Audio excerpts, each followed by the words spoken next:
Hello, YouTube. Would you believe me if I said that I once got arrested for sleeping in class? Well, that actually happened to me. Now, in my high school, we had an upstairs hallway that was in the back of the school, and in the corner, in the middle of the hallway, there was basically a classroom that wasn't closed off. You just go in there and that's a classroom. There's just three walls and desks and a board and couches and stuff. And one year I had to go there for third hour every day for English study hall. Of course, I didn't do any English work. I just slept in the couch because I was exhausted.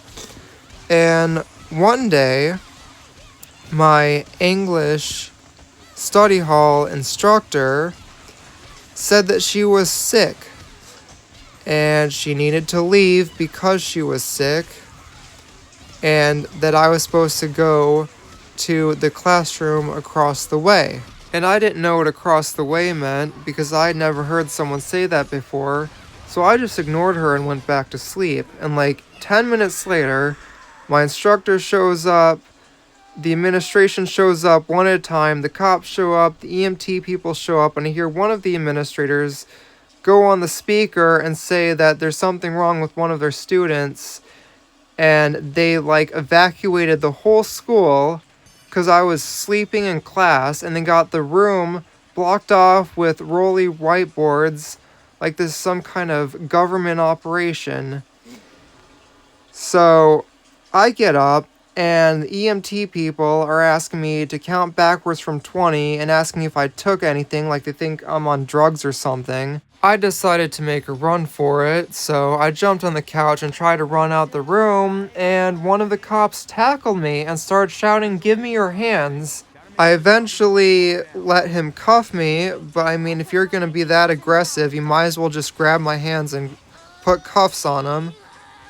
And so they walked me out the back door in handcuffs. They put me in an ambulance and then decided to take the cuffs off. And then while I'm in the ambulance, they prick my finger, take all kinds of vitals, and then I hear on the police radio that some old lady fell down a staircase, but I guess arresting some kid for sleeping in class is more important. And then they take me to the hospital in the city.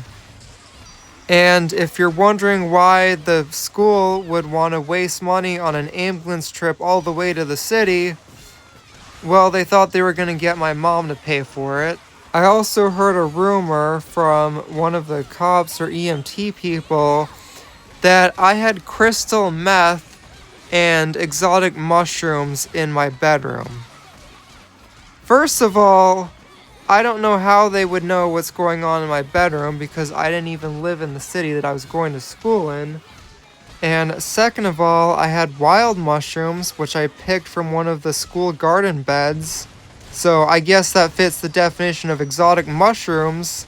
But no, I did not have crystal meth. I didn't even have money to buy cough syrup and matches. So where the hell would I get crystal meth from? Then my mom shows up to the hospital. And as soon as she gets there, I start crying about everything I expected to happen to ensure that it doesn't because she hates it when I'm right. And then the next day at school, I took a bathroom break with one of my classmates from math study hall. And as I'm washing my hands, he asked me, "So I heard you stop breathing," which was not true, and I told him that, and I told him what did happen, that I was just sleeping, and I guess they must have thought I wasn't breathing because I was asleep, or whatever. I don't know how these people fucking work. But yeah, that's the story of the time that I got handcuffed for sleeping in class. Thanks for watching.